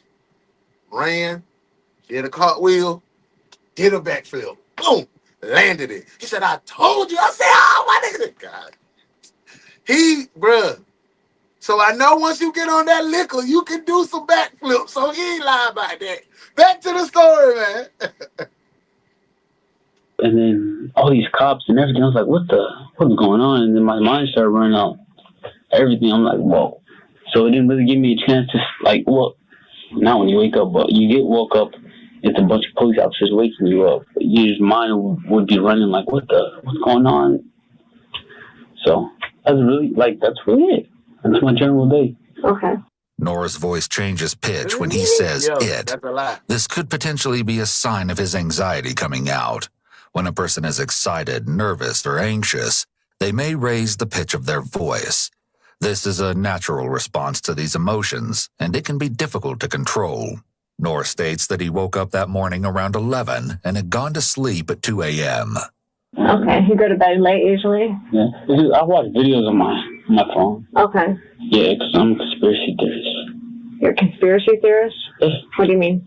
Like, I like to read about conspiracy theories and study them. Okay. What'd you do from 11 on? Stay home like usual. Okay. Usually home every day? Okay. That must get pretty boring. Well, I don't really do anything because how I see it is, because my goal is GD. Okay. How I see it is if you really want something, you're going to put everything aside and get it. Okay. If you really want it, you'll get it. If you don't, you'll come up with excuses. So There's definitely a discrepancy between Noor's story and what his parents said. They never mentioned him trying to get his GED, but he has talked about it in depth during his interview. There's no apparent reason for his mom or stepdad to withhold information that puts their son in a positive light, but there would be motivation for Noor to lie about or embellish his life goals. It's possible that he's trying to make himself look better to police by talking about how he's working hard to get his GED. We've established that Noor's days consist of studying and practicing his flips, and occasionally underage drinking. when I get Did a you little sneak buzz. it, or did your mom know about it? My mom knew about it. Oh, she did? Yeah, I'm 18, so. That's not old enough to drink. 18? Well, I thought it was 21 you have to buy, 18 you could drink. No. No? No. Noor may have mentioned this detail about how he was drinking in order to make himself appear like he's being honest with the detective. Come on, Sometimes bruh. suspects will admit to a less serious Come wrongdoing on, in order bruh. to demonstrate that this is the worst possible action they're Come capable on, of. bruh. Almost like implying that they would never be capable of doing anything worse. You decided to go out and do flips. Yeah. Right? What time was that? I would say between around. Stop it, boy. I would say the early 5s. Noor explains that he practiced his flips at a park located close to his home. What part of the park were you at? Want to do karate in the garage? How long were you out there? I would say about 30 minutes. This is interesting because Noor's parents assumed he was only gone for about 5 minutes. Luckily, Noor elaborates further for us. See, the thing is, I'm not really accurate about. Okay, everything else I'm accurate about, but the time frame, not really, because as I went to sleep, I got woke up by all these police officers, and my mind started running. And plus, I suffer short-term memory and all this. Like, What do you mean, suffer short-term memory? What do you mean by that? Well, it's not really doctor acknowledged, but it's something I noticed myself. It's more like I forget shorter stuff, but longer stuff I'll remember. Okay. Noor arrives at the alibi he was rehearsing earlier in the footage, short-term memory loss. He provides an unconvincing explanation about his short-term memory deficits versus his alleged ability to retain memories from his remote past. Things like encoding, rehearsal, and the importance of the information are factors that tend to make things stored in long-term memory stand the test of time. Short-term memories, on the other hand, are believed to be forgotten because the brain has a limited capacity to store so much information. Whenever we come across new information, our brains store it in short-term memory, but it's only there for a brief period of time. If we don't use this information in some way or rehearse it, chances are it will be forgotten. Sometimes short-term memories can be transferred to the more reliable long-term memory system if it has some type of emotional meaning. Still, Noor's claim that his short-term memory is poor could be a red flag for deception. Man, as this Noor boy may full be of setting the stage malarkey. to fall back on I don't remember type of excuses from here on out. He may think that he can't be punished or blamed for something he doesn't remember doing. Hey, I ain't gonna lie. I hate being punished or blamed for something I don't be guilty of. So I don't want to be guilty of not telling you that you can find something every day of the week on Flash Mob ENT. Welcome to the Flash Mob TV lineup. Starting with the #1 morning show, The One's Detective Agency. and the new video reaction show starring Tay White in Another One, You're Messing With It. Join us on Monday nights at 9 p.m. Eastern Standard Time with Bossman Blake and Uno the One as they host Grown Folk Talk. And the wildest show on the internet, Uno Does the Internet, goes live every night Thursday at 9:05. And Fridays belong to Bandcamp. Join host Modest Moments as she give you a journey into Bandcamp at 6. And on Saturdays, The One's Detective Agency presents Street Beat, the Overtime Hours. Come get you some overtime Saturday, 9:05. It's a host of things here on Flash Mob Entertainment. Don't miss.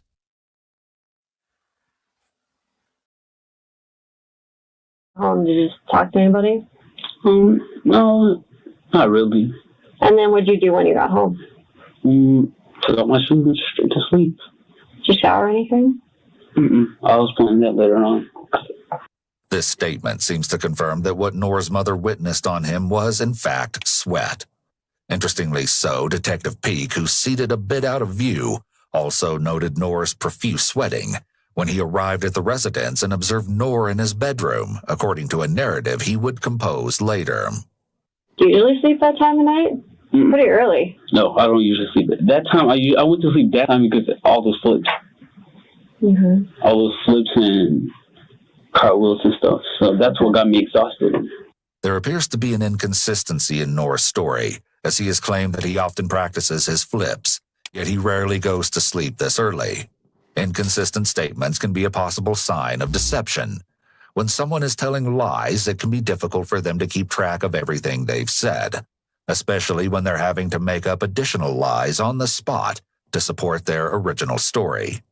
Nor would like detectives to believe his claims, but considering what they already know, it's likely that his exhaustion wasn't due to simple flip practice, but rather something much more violent. Did you sleep in the clothes you're wearing, or did you put pajamas on, or what'd you do? Nor hesitates a bit before he answers.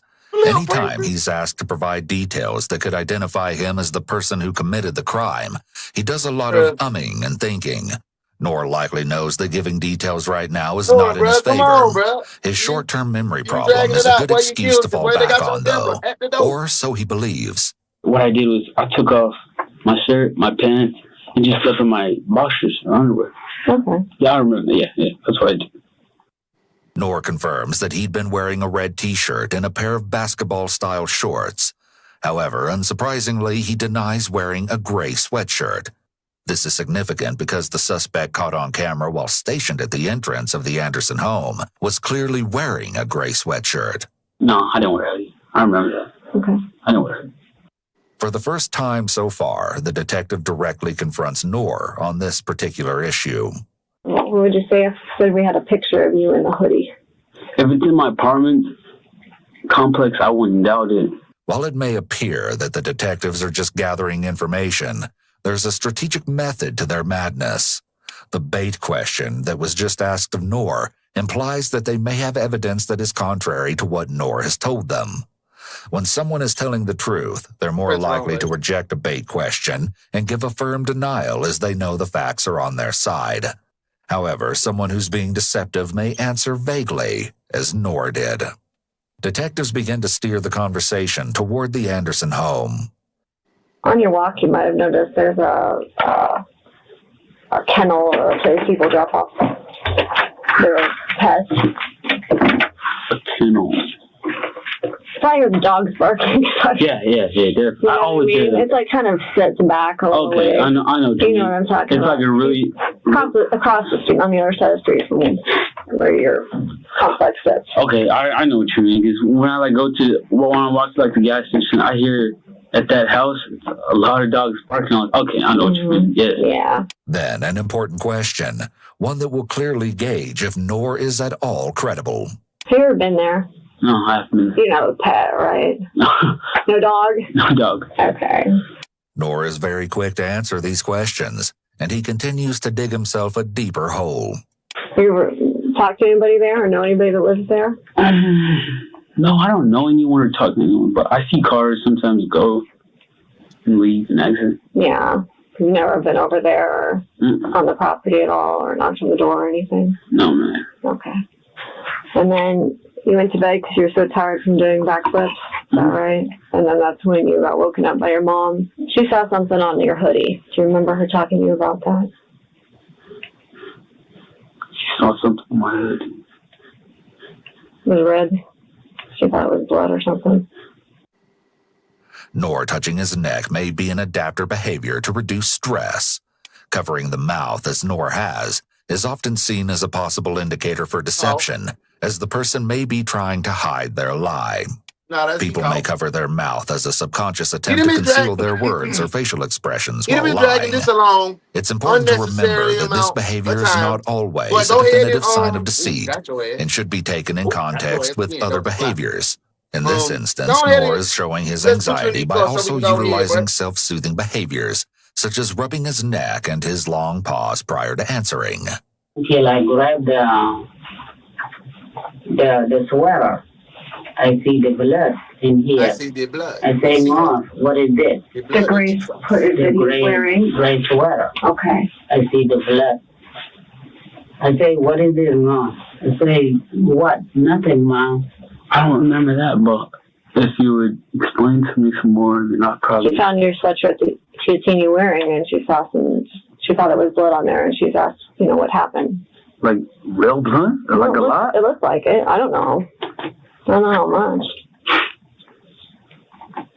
Blood. Where'd that come from? Nor gives no explanation and continues to plead ignorance. Well, you know where that detectives come have from, grown boy. tired of beating around the bush. Okay, obviously Me too, something bad detectives. Y'all ain't happened. even pressing it, man. Involved, right? We just having a whole little conversation, man. Come on, bro. Let's go ahead and... Hey, boy, we seen you on the camera, bro. When we gonna get to that, Miss Becky? Well, yeah, I know that with common sense. Okay, right. So something bad happened tonight, obviously. Yeah, well, Okay. I know that for sure. We have reason to believe that you have some knowledge about what happened tonight, okay? And with that, we want to hear what happened, and you've left out a big part of it. They're gonna have to have when they hire us to be about on the case. I never, the thing is, what's so crazy is I never associated with that count. Despite the discrepancy relating to time, where Nor and his family believe he left the home around 5 that evening, the detective lets Nor in on some information that's going to be very difficult. We done heard about his drunk backflips. We done heard about his GED training that he ain't getting. We done heard about his mama didn't care about him drinking. We done heard that he thought it was 18 to drink, 21 to buy. Come on, brother. Let's get this out of here. To dispute. We have video of you at the kennel there tonight, the house there by the kennel. Of me? Yes. Wearing the clothing you just exactly described to me. I would, if you said that, I would say, can I see the video? You got a picture. Picture? Off the video. I don't have the video itself. I've seen it, but it's on the video camera right now. Detectives utilize the confrontation phase of the Reed technique here. Nor is confronted with evidence that places him at the scene of the crime. From this point, his vague denials will be minimized. It's common for suspects to want to see the evidence. Sometimes officers will share it, and other times they cannot or will not. Okay, we have a picture of you. You're right there by the door. Okay? And your mom even said, yeah, that's Nor. Your stepdad said, yeah, that's Nor. Okay? They have no reason to lie about it. They know you. They're honest people. They're honest people. I'm not here to be the bad guy. I'm here to listen. And I just want to understand what happened, because something went terribly wrong tonight.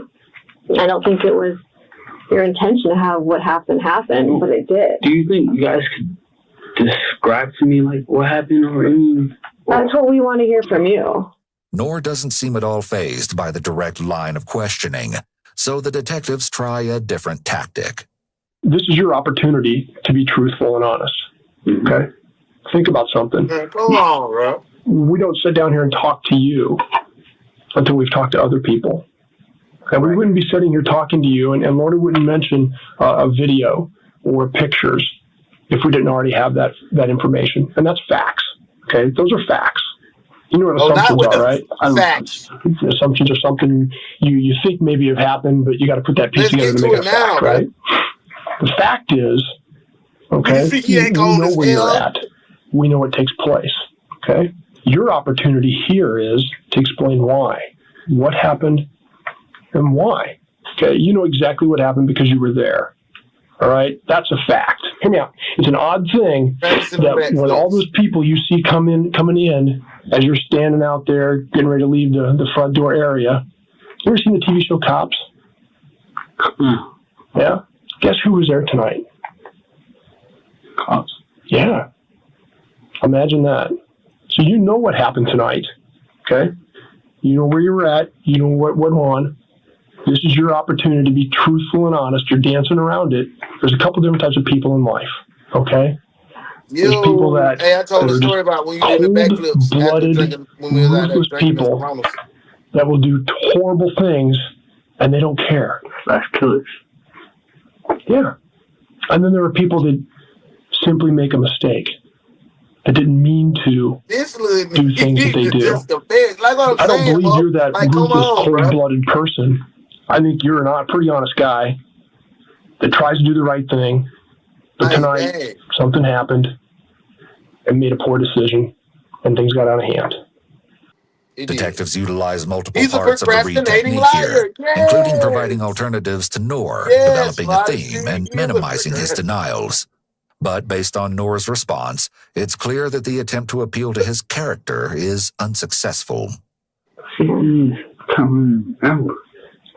not going to... I don't think... You can't talk your way out of this, Noor. You can't. That's all there is to it. We want the truth. That's all we ask for. We don't lie to you. We never will. I know. So don't lie to us. So what happened when you went over there tonight, Noor? I didn't go there.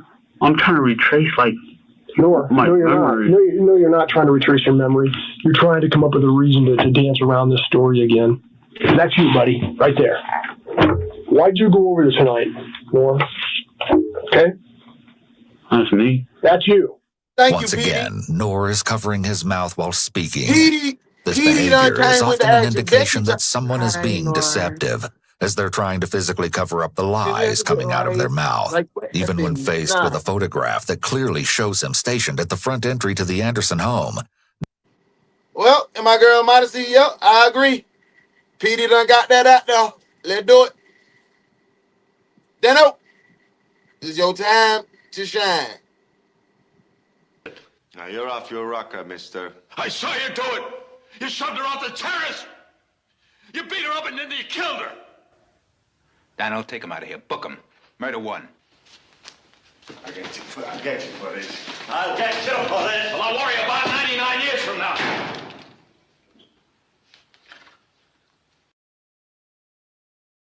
Happily, you guys won't even tell me what that thing is.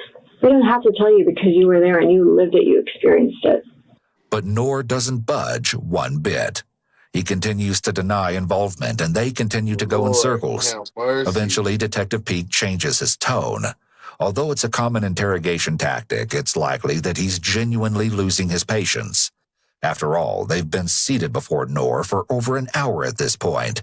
And despite having presented Noor with explicit photos that show him at the crime scene, he continues to deny what detectives know to be facts. Can you seriously say that you were not there after what we've already been talking about? I mean, really? Really? Yeah. Me? Can you honestly and tell listen to yourself. Me or anybody else? Oh, that wasn't me. I don't know who that is. Then the detective throws out the idea that burglary might have been Noor's motive. Did you take anything from the jewelry box? Am I going to find jewelry at your house? Am I going to find jewelry somewhere between your house and the apartment that I'm going to have your fingerprints on? And because that's going to come back. The blood that's on your sweatshirt, it's going to come back. The bottom line is, overwhelmingly, Noor, you're there. You've got blood on your clothes. Noor the whore. You're there. That's all there is to it. They're making no ground. They haven't yet been able to advance from where they began. They changed the focus of the questioning to the mysterious murder weapon. At this time, the specific item used to inflict the devastating injuries to Harriet and Andy is still unknown to law enforcement. And as you'll see, only a warped individual would think to use such a thing to inflict harm on another. Did you take a weapon with you when you went to the house, or did you find it in the house? Weapon. Yeah, whatever you hit this old couple with. It's more of the same denials, but it won't be long before the horrible truth is exposed. After a short break, the detective returns to the interrogation room, armed with another common tactic, a last-ditch effort to, hopefully, elicit the truth from Noor. Of course, what she has to say hasn't really been confirmed just yet. You know, I mentioned the sweatshirt that she had. It had blood on it. She's been alive, basically. Your mom saw. We had it field tested. We have this ability to come out and do some testing on it. We've been able to determine that it comes back to the woman in that house we've been talking about by the kennel. It belongs to her. I don't know. So you're going to leave that? That's going to be your story? That's what you're going to go down with? Is that story? That's all I remember, so I got no choice. I don't believe you. How could you not remember? That's the biggest lie. Come on, Noor. If you don't believe me, what am I supposed to do? Who would believe that? Who would believe that? I would be an idiot to believe that. What else say you guys? Guess you guys got to go based off of facts and assumptions. Well, it's pretty good facts, isn't it? Really good facts, actually. We don't usually get this lucky. You're not going to tell me anything different. That's on you. All right, it's 0212. The detective exits the room after concluding the interview, and Noor picks his monologue back up right where he left off. Man, Noor, bro. These people are crazy. Dead meat, boy. They trying to make me seem like a cold-blooded killer. You are? The truth will prevail, so the truth always comes out. Well, Noor's last statement will prove correct, just not in the way he envisions. After a few moments, a member of CSI enters the room and collects a buccal swab, fingernail clippings, and photographs. Noor is given a jumpsuit to change into. Hey, Noor. I spoke to the powers that be, Thurston County Attorney and such, okay? I'm going to let you know what's going on here with you. Obviously, like I said, we are here for something that happened that went pretty bad tonight. And you know exactly what happened. But anyway, you're going to be charged with murder in the first degree and attempted murder a second count. Do you have any questions for me? Murder? Yeah. Boy, get your ass out of here. You thought you got too long. You killed a man tonight. Lying, you goofy. That's what happened. We're going to be waiting for transport to the jail. Okay? How long do you think they'll take? Less than an hour, I guess. My best. Probably. Why? They're hurried? You know where I go. Yeah. That'll take as long as it takes, then. Now that Noor is dressed in a jumpsuit and has been informed of the charges against him, about he how starts long it's gonna rambling take. to himself. He may just be tired from being in the interrogation room for hours, but it's also possible that he has finally realized that his attempts to claim that he's innocent to the detectives and to himself are futile at this point. For the record, it took about an hour for transport to arrive. As the detective mentioned, this case wasn't standard. They had a wealth of evidence to work with, and the developments that came with the passing days, weeks, and months only further incriminated Noor. A search warrant for Noor's home was obtained shortly after the conclusion of his interview. The clothing he'd been wearing the previous night, as seen on dash cam and cops' video footage, was seized, and it was clear that each item showed the presence of blood. Between Noor's mattress and box springs, the police found a serrated knife, but it wasn't recovered at the time, as it appeared clean and showed no signs of blood. In addition, law enforcement was under the impression that the weapon that had been used was a metal club or pipe. Around this time, law enforcement received the details of Andy's autopsy, and the findings were shocking. It was determined the instrument used to inflict the wounds he'd suffered was likely not a club, but rather a metal object with a sharp edge. Immediately, the detective recalled the knife that had been located in Noor's bedroom. They traveled to the home and met with Noor's parents. They provided consent, and detectives collected the knife. Then, Look how in a she strange turn of signed. events, just moments after detectives y'all had should have departed seen the Noor's mama residence, signature. another It looked call like a came in from the kindergartner. detective who provided details about the autopsy. He had some critical information to share, but this time, it was a development concerning Noor. Apparently, he'd been reviewing dashcam footage that showed Noor leaving the crime scene, and there, tucked into Noor's waistband, was a long silver object. As it turns out, one of the detectives had made a mental note of another item while at Noor's home. It was a metal spatula, of all things. The handle was missing, and it had been placed on top of a freezer at the residence. Initially, there was no reason to believe this item was of any significance. However, armed with the new information, the detectives immediately returned to Noor's residence and collected the spatula. Upon closer inspection, what appeared to be smeared blood was visible on multiple parts of the spatula. In addition, the I detective got a metal recalled having spatula seen that's two heavy like that. I got a metal spatula that's really heavy and it's sharp. That's real. He hit them folk with that spatula. small broken pieces of wood in the middle of the Anderson living room floor, where the crime had occurred the previous evening. Coincidentally, the pieces had been collected as evidence during the processing of the scene. The horrifying revelation came with the confirmation. The broken wood pieces had once formed a handle to the metal spatula. It had, in fact, been used to kill Andy and assault Harriet. It was as expected when testing of blood on Noor's clothing and the spatula was confirmed to match Harriet's DNA profile. Not anticipated, however, were the accounts of two jailhouse informants who'd spent considerable time with Noor after his arrest. It seems Noor had made such an impression on them that each came forward of his own volition. It was March of the following year, 2015, when Detective Peake agreed to meet with an inmate at the Polk County Jail at the request of the county attorney's office. The inmate informed the detective that Noor was planning on claiming a defense of insanity at his upcoming trial. There seems to be a common misconception that claiming a defense of insanity will somehow be preferable for an offender. Noor may have naively believed that he would serve less time if he claimed he was insane when he attacked the Andersons. Maybe Noor was trying to act crazy in the interrogation room when he was having full-on conversations with himself. A couple of months later, the county attorney's office reached out to Detective Garcia and asked if she'd speak with yet another inmate who'd contacted their office due to concerns about Noor. This inmate explained that he'd found some of Noor's behaviors quite alarming during the 2-month period they'd been bunkmates. The inmate explained that Noor would often laugh to himself, and when the inmate would inquire as to what he was laughing about, it was in relation to his case and how he liked or enjoyed killing the elderly man. The act, however, would prove fruitless for Noor. Ironically, this type of comment may simply have made Noor appear like someone with antisocial personality disorder, since claiming to have enjoyed the murder is more so indicative of a lack of empathy and a poor moral conscience, and not necessarily insanity.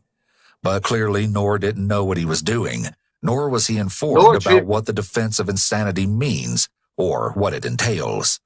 He was likely desperate to avoid the consequences that he saw coming, and when people are desperate, they can act carelessly and end up making matters worse for themselves. By the time the trial finally rolled around in November of 2015, Harriet had also passed away. Noor waived his right to a jury trial and instead left his fate to a Polk County judge. The prosecution proposed that Noor invaded the Anderson home with the intention of stealing from the pair, evidenced by a jewelry box that had apparently been rifled through. A psychologist and witness for the defense testified that Noor was suffering from schizophrenia at the time of the attack. The prosecution's witness, however, had a very different opinion. The psychiatrist explained how Noor had told him of a green man with 4 arms who would sometimes enter and control Noor's body. The occasion where he viciously attacked the Andersons happened to be one of those very times. Of course, the psychiatrist didn't support the claim, which he cited as scientifically preposterous. Noor's insanity defense didn't come close to cutting it. The judge found him guilty of first-degree murder, in addition to other counts. In early January of 2016, Noor was sentenced to life in prison plus 2 years, and was also ordered to pay $150,000 in restitution. However, a true motive was never established with certainty, and it remains a mystery to this day. We reached out to Noor for a comment on his case, and in the hopes of solving this mystery, and he replied with a letter from prison. He wrote that he is currently on communication restrictions, which indicates that he's continuing to act irresponsibly, even while behind bars. He was able to send us a letter, though, despite his restrictions, through another inmate. This may be an indication that he enjoys breaking the rules and attempting to outsmart the prison guards. It's possible that he manipulated the other inmate, who could potentially get in trouble for helping Noor send this letter. And I will Noor participate, went but on I to will claim, under quote, that the criminal justice system falsely found me guilty, and that my lawyers were ineffectively That's what I was representing saying. me. Like, why to pay the Then fine? he used the words financially crippled to describe his situation, likely as a manipulation tactic to attempt to gain sympathy. He then demanded that we financially assist him with $1,000 to ensure his correspondence, which we declined. Noor finished his letter stating that I should be in a place receiving treatment, not in prison, serving life. Yeah, you should be. Man, Noor was a fruitcase. Go to prison. Like Muff said, he was not suffering from no schizophrenia. That boy was on that on that Captain Morgan, full of that drink. Go to prison. See you later. Alligator. Y'all, I had a good time today. Thank you for all of y'all detectives that tapped in. Let's see. Ooh, y'all lied. Y'all lied. You remember you said we couldn't get over 150? Sharon, first detective to get over one. She got 175. I can't even show y'all because it's blocked. She got 175. You can't see through my screen. 175. Hey, Dion. Hey, D got 150. Mug got 150. Fee 150. Modesty 150. D 125. Tay 75. Sharissa 75. Lil 75. Taylor 75. Appreciate y'all rocking out. Appreciate y'all rocking out. Y'all, I'm gonna drop the replay of last night's night shift. I'm gonna be in the comments rocking with y'all. Listen, I love y'all, man. Y'all are the reason that this show goes. So, hey, be ready Friday. Y'all gonna see your niece poo. That's gonna be your niece poo. We gonna be on the journey, and we gonna get an update on the Hansy case. Don't forget, man. We need to find out who set up Hansy to get robbed. I love y'all, man. Be blessed today. Be amazing, and show me some love. I mean, like, check on your boy. Have a conversation. I love y'all. Here this morning, police are looking for a suspect, The only detective agency capable of handling these grotesque and obscene cases. Look no further than the Ones Detective Agency, where evidence does not matter. We lock you up and figure it out later. Hey, what's up? The Ones Detective Agency, with your captain, Uno the One.